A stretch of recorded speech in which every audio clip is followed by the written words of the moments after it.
бағдарламаның басты демеушісі Молапорт.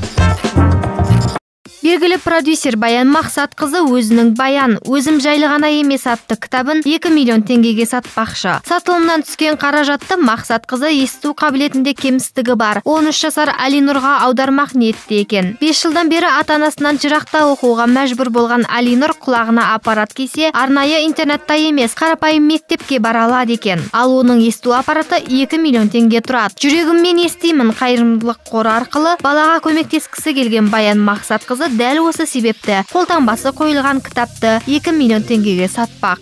Эта книга с моим автографом найдет человека с добрым сердцем, с большой душой, и все заработанные средства пойдут на лечение детей с нарушением слуха. Пусть ваша доброта и щедрость вернется к вам в 100-кратном размере.